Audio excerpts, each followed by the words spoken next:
With you, 75 years, that is history in the making, legendary history in the making. It's called a Diamond Jubilee. Indeed. Yes. 75 years. Thank you. You must be proud. Exceedingly so.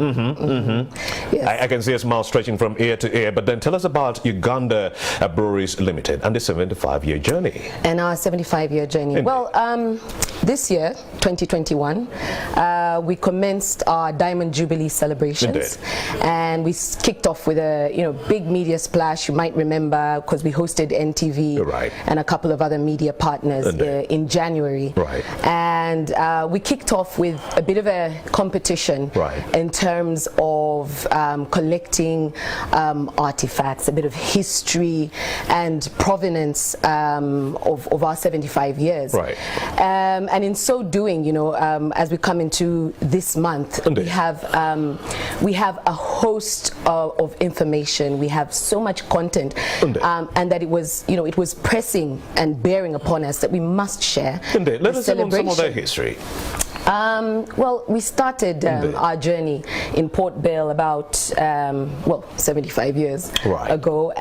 So our year of registration at the revenue authorities actually marked as 1946, and since then we've been brewing Bell Lager on the shores of Lake Victoria, and our portfolio has grown, and we boast of about 47 brands or so now in the portfolio. So we don't only brew beer, as you must know. 47 brands. We have a portfolio of spirits, some rich spirits, global, international spirits. When I say Johnny Walker, I'm sure you're conversant with that. Indeed.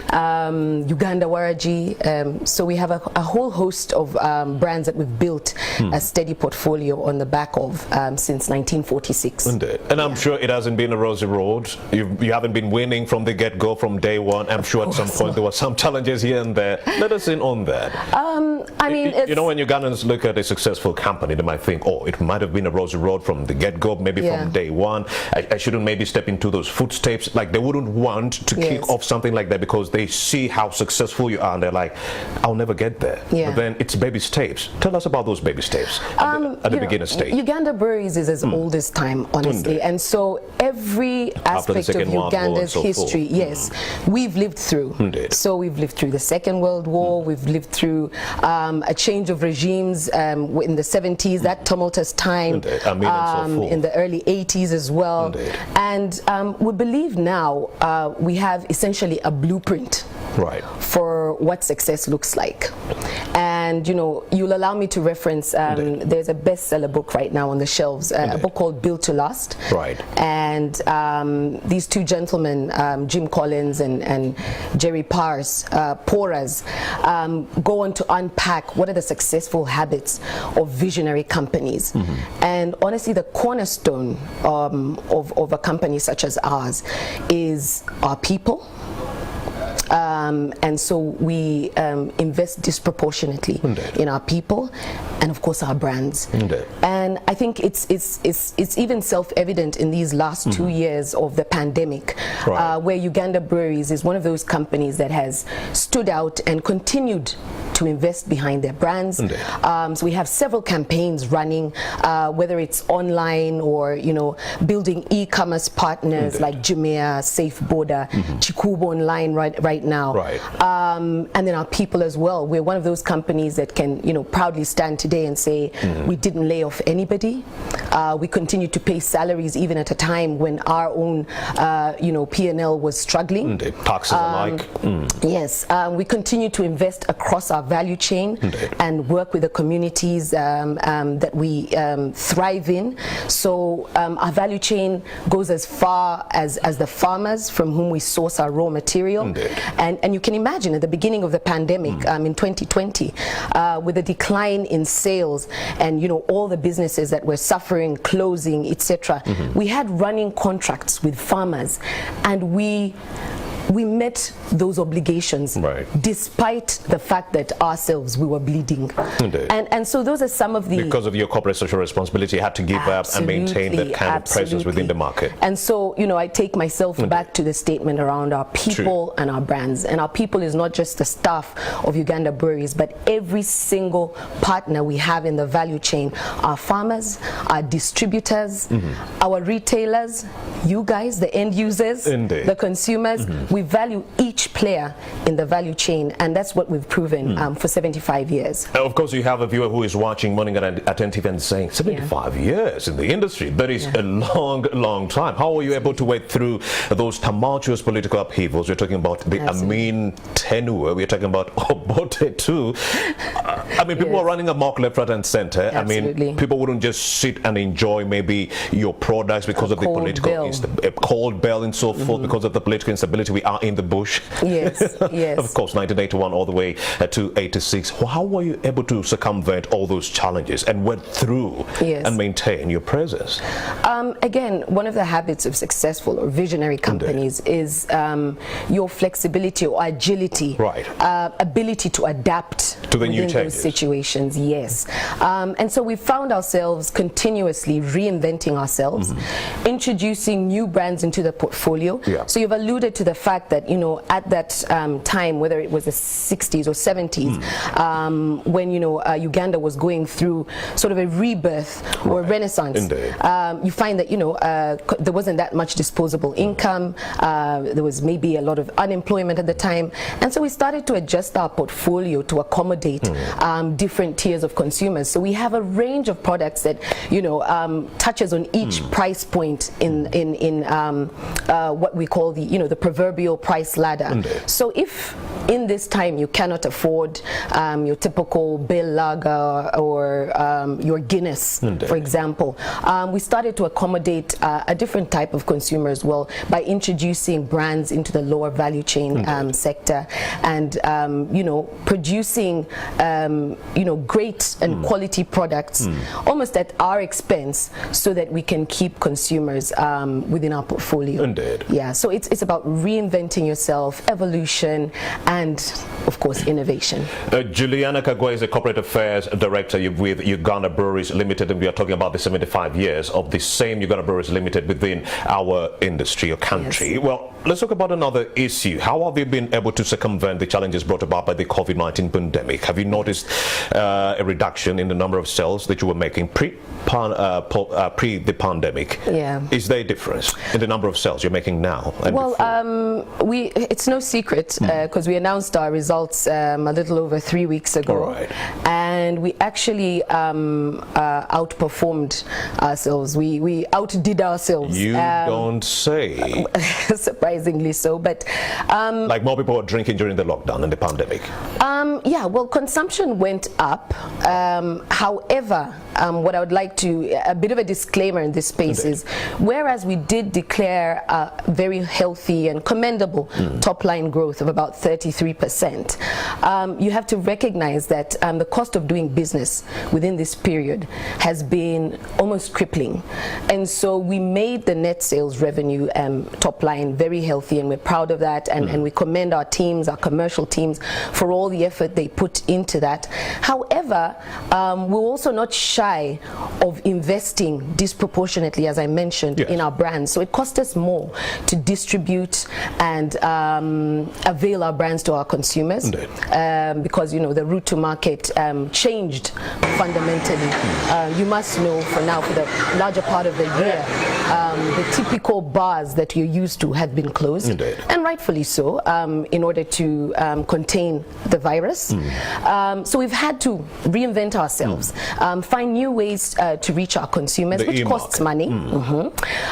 We've had to invest in our people from a health and almost even a mental well-being perspective.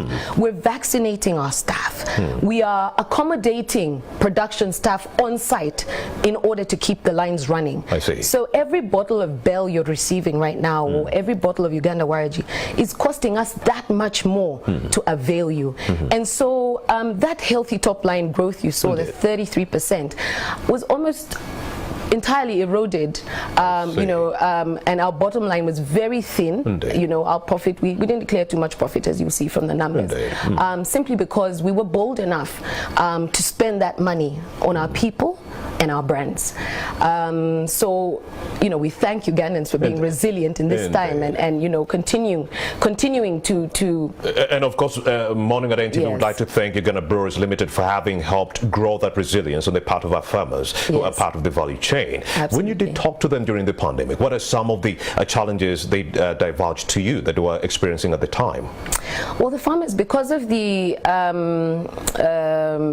decline at the beginning of the pandemic of our sales, our uptake wavered during that period, and it wasn't just us. We're not the only people who brew using their products. So their raw materials, there was a slump in that space. However, as I mentioned, when it comes to output on their part. Exactly. Indeed. So but we met our obligations, and so we bought product from them in the sorghum. We bought barley that we weren't necessarily going to use, that we had to then store to just support them, and keep them afloat in that period.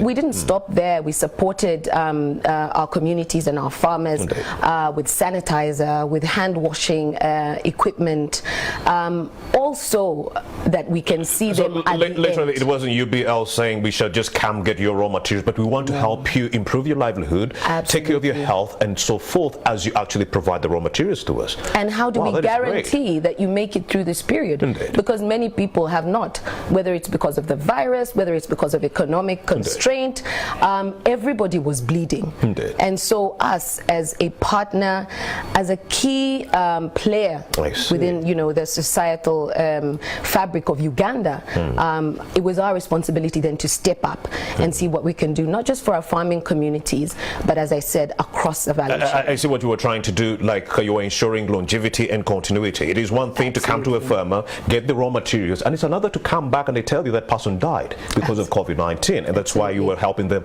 resuscitate their livelihoods and so forth to stay afloat, so that both value chains are protected. So let's take a look at other companies, the other startups. Based on the history that UBL has gone through, what lessons can they learn from you as UBL so that they could also stay afloat?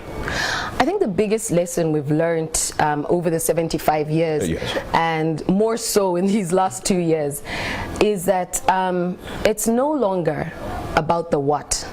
It's no longer about the number of cases that you can ship out. It's no longer about that top line growth that you can, declare to the, the shareholders. That's all very well. It's more about the how. It's no longer about the what. Yeah. In order to have successful, enduring success, you need to unpack and understand the blueprint of the how. So what are those practices that you can repeat and that you can replicate so that success is continuous? So how can you consistently replicate them? And success is futile if you can't replicate it. Indeed. Yeah. So for us now, it's more about the how. We applaud ourselves on great top How can we be consistent? How can we reach out to the customer? How can the customer be protected? Yes. How do you protect your people? Indeed. How do you continue to invest in your brands and grow their equity despite the volatile environment that you find yourself in? And so once you have those practices, what you start to do as a successful company is simply repeat the cycle. Once you have the blueprint, you just repeat the cycle. So and that's why it's so important to understand the how rather than spend a lot of time chest thumping on the what, So you have 33% growth top line. So what? How did you get there? What did you do for your people? So that level of detail, I think, for me, is what's setting us apart from the fray. Indeed, and many people have failed to change or to adapt to the new normal, especially many of the businesses. It's been hard for them to strike that balance between the new normal and so forth. Now, what is that one thing you've expedited during this COVID-19 pandemic and you were just forced as a result of the pandemic? You didn't want to do it. Because of COVID, you were like, no, this is the new normal. We can't operate like we used to, and you had to do it. What is that? Had to do it. I I think one key adjustment has been working remotely. Yes. Working remotely. Go ahead. And embracing the e-market, e-technology. Zoom. I'm telling you. Zoom's everyone's cousin now. The technology glitches and so forth. And just evolving into that space where you can be just as productive, just as effective and efficient when you're working from home rather than actually meeting people in person. So that was a difficult one. And I think at the beginning of the pandemic, you had people sneaking back into the office. You know what our African and home setting is. People have 15, 20 children. I'm one of those, and so it becomes very difficult to possibly concentrate or work at home. So you had people sneaking back into the office, and so keeping them away and putting really being very restrictive on who can be admitted on site or to the office. That was it was like pulling teeth. That was a difficult time for that adjustment.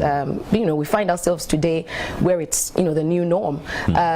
For the show that we're having later, the panel discussion, we're going to have a couple of the old MDs dialing in remotely. Indeed. It's a new norm. But what do you think Ugandans have failed to actually embrace technology in this regard? Few businesses, by the way, have been able to adapt around 40%. Yes. It's been minimal. So we were wondering why, because if this is the new normal, if this is the only avenue through which you could be able to reach out to your customer and you're not embracing it, there must be some side challenges that these people are grappling with. Could you be in the know? I mean, the numbers speak for themselves. Our internet usage and penetration is, relatively low versus the rest of Africa or the globe. And so it's going to take us a bit of time to catch up, and we're being forced to. I mean, we're being forced to adapt. I like to say, adapt or die. So within these next 12 to 18 months, we're going to see ourselves possibly even catch up with Kenya in terms of internet penetration. So of course there are going to be teething problems because not everybody has access not just to the hardware but also to the software that makes some of this interaction possible.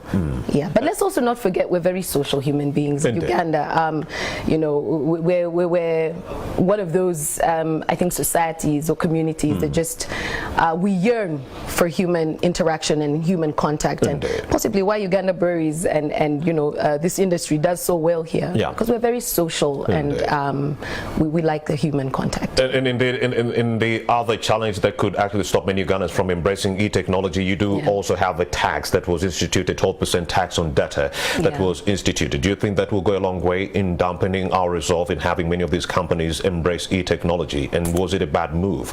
What would you recommend government to do in that regard?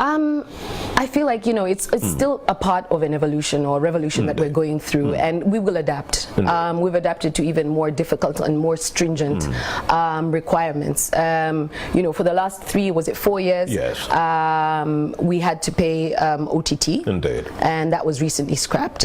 So I think it's a bit of give and take with the authorities, and it remains to be seen. If the 12% will be more effective or more efficient than what OTT delivered in its time. All right, and Juliana Kagwa, the Director of Corporate Affairs at UBL, shall be hosting a live event at the Kampala Serena Conference Center Hotel. Would like to divulge a few details about that. You'll be hosting this live. Tell us about that.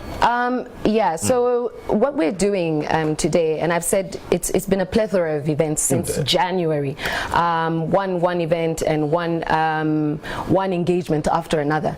We thought it would be good to take a moment in time to kind of reflect on what the 75 years have been and what our heritage and provenance means to us. Delve a little bit on the present and current situation that we find ourselves in, and to your question earlier, what we're doing as an organization, what we're doing as an industry to emerge stronger from this pandemic, and more importantly, what the next 75 years for UBL look like. And we thought, who better to have this discussion than people that have served and led this business through those 75 years, people who are currently leading the business and will continue to do so for the foreseeable future. So what we thought we'd do, rather than put out a lot of communication, read all about it, Uganda Breweries, we're the best, we're the baddest, chest thumping, we said, why don't we put together a panel of managing directors, people that have led this business through those tumultuous times, people with the vision and foresight to take us through the next 75 years. Why do we not constitute a panel like that and essentially allow Ugandans to hear it for themselves, hear it from the horse's own mouth, proverbially speaking. So we're very excited because it's not every day you get that level of engagement, that level of influence and power in one room. You know, we have in the room the group CEO of East African Breweries Limited, and she's a pioneer in her own right. She's the first female CEO of that size of company in East Africa. Juliana, during this discussion, will the issue of mental health take center stage? Like you did mention, you've made so many sales during this COVID-19 pandemic, and there's been an increase in issues to do with mental health, alluded or linked to the increased use of overconsumption of alcohol. Could this be a discussion you'll be having today? We'll be discussing all matters to do with health, because we don't just deal with mental health. We deal, more recently with this pandemic, and so we'll be demonstrating, and the current MD will be Alvin Bugwa, will be best placed to comment on the interventions, the initiatives we've taken in order to protect the safety and well-being, not just of our staff, but of our consumers. So we'll be demonstrating just how much we invest in that space, the leaps and bounds we've made also in that space. Yes, so you can expect a little bit. I cut you off when you're talking about the pioneering CEO. Go ahead. Pioneering CEO. There is our current MD who's recently been appointed to manage 37 countries in South America.